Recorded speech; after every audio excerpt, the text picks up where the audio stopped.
Okay, cool. How's it going? Been a long time since my last video. Sorry about that.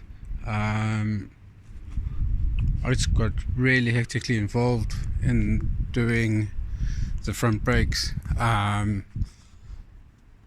Basically, I focused more on that than filming what I was doing. So last time you saw me, I had this wheel off, and I'd had the hub off, maybe. But yeah, I was changing the brakes, the discs.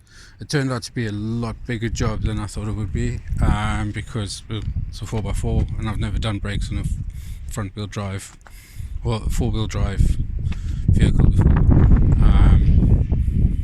I just didn't know what, I didn't expect to have to do so much. So a mixture of buying a whole heap of new tools like bearing pushers.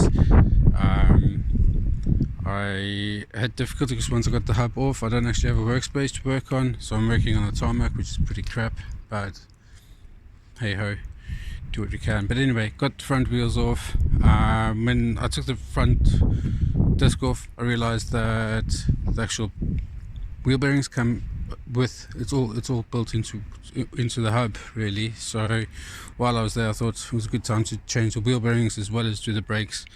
So then had to get parts, had the wrong parts delivered a few times. It was a bit emotional. It just became a really tedious task, and I was like, oh my god, this is terrible. But eventually got all the right parts. Finished this wheel. I didn't want to start the other side until I'd finished the side, so I could always refer back to the side or that side if I did anything wrong. Did this, then did the other front, and the two rears. The rears were so easy. I probably did them both in about 45 minutes, which at the time for me, I was like, oh my god, that's amazing, because well, to do the front it took nearly 3 weeks of doing it after work, and yeah, just battling. So yeah, did all the wheel bearings, all the brake discs, all the way around the bus. While I was doing this, it was battling to start.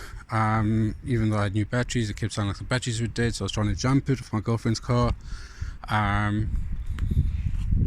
Eventually figured out, well, I cleaned up all the terminals on the batteries, so you can see I took it all apart here.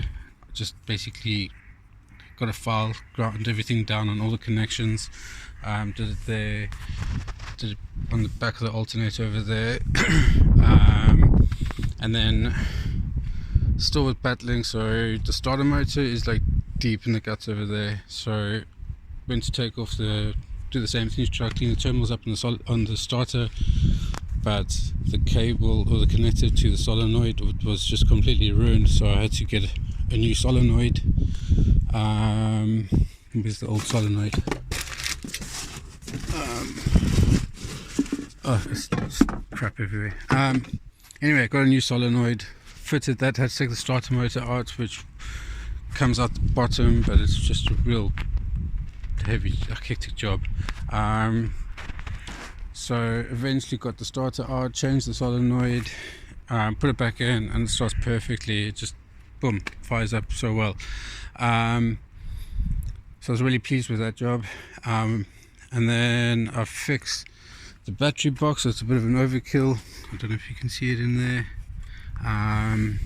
But basically the batteries weren't tied down properly, so I found this bracket that I could use to hold on both batteries, so it's good they're not going to fall out anywhere, because they were loose in here before, and it's just really dangerous.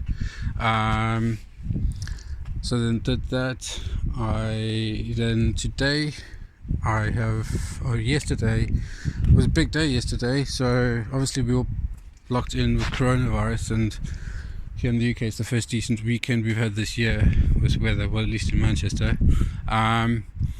And so a job that I was going to actually send it to a mechanic to do, which I'm so happy I didn't now, was I changed the diff oils, both front end diff oils, and I did the transfer box oil yesterday as well. So that is really good. It's so easy. It's literally 2 bolts on each unit, and it comes apart. So easy. Sorry, my finger's in the way. So you loosen that one, and that one there, it just drains out. Same with the transfer box and the front diff. Also jet washed it yesterday underneath for the first time. I probably should have done that the first day I got it. Just lazy, I guess.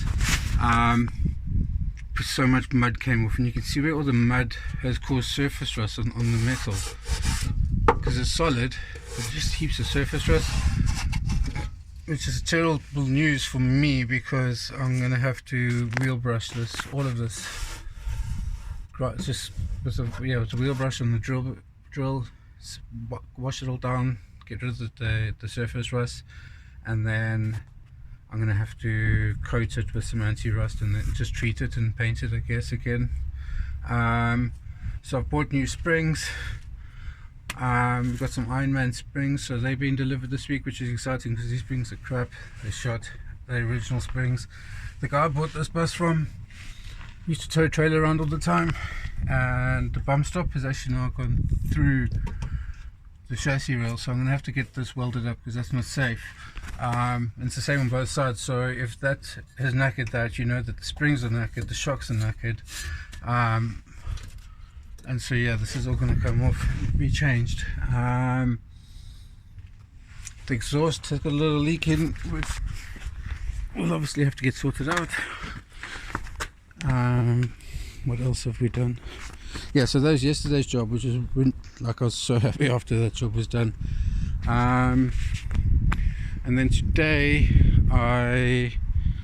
there's the header tank. I changed that for this welded one, metal one, which is quite nice. It's aesthetically pleasing. This is a cheaper version. It's cost like £75 off eBay, and I saw on the Mitsubishi Delica Owners Club yesterday someone talked about one which was like 150 quid or something. It's really pretty, like TIG welded aluminium with a little looking glass over here so you can see the level. But anyway, I got that one. I had to grind away at it a little bit over there, which was disappointing. I had to bend this up to get it to fit properly. It's supposed to be held with 3 bolts. It's got one missing there. I'll have to get one there. There's one there and one there, but yeah, it was quite a job. So it's got new antifreeze throughout as well now. But yeah, there we go. Not much has changed. What is good news is the torsion bars on the front are really good. You can see it's on the old brake discs over there, just because I wanted the van level today. But I'm hoping that's what it's going to be like, level like that when it has the lifted, because the new shocks are lifted as well. They got 2-inch lift. But yeah, so that's where we are inside the nightmare. It's just full of everything. It's my workshop at the moment, so we pulled the carpets out as well because they were just disgusting. So what we're going to do, we're going to get fan lining to go at the bottom of that. That's probably going to happen next weekend. I'm actually quite happy that it is coronavirus at the moment and it's making me focus on this, because, well, it's such a nice weather like it is today. I wouldn't have worked on it at all. We would have been out camping, that's for sure. So that's the updates of what I've been doing. Apologies again that I didn't do anything prior to this. It just added so much time onto every job, and when I was trying to do it after work and I was chasing sunlight, or the tail end of sunlight, it just wasn't time. I wanted to do anything, and that was happening before coronavirus started. And so yeah, but here we are in lockdown. I'm so happy I have this, because if I didn't have this I'd be going mad. So yeah, that's where we are. Okay guys, thank you very much, and we'll chat to you later. Cheers.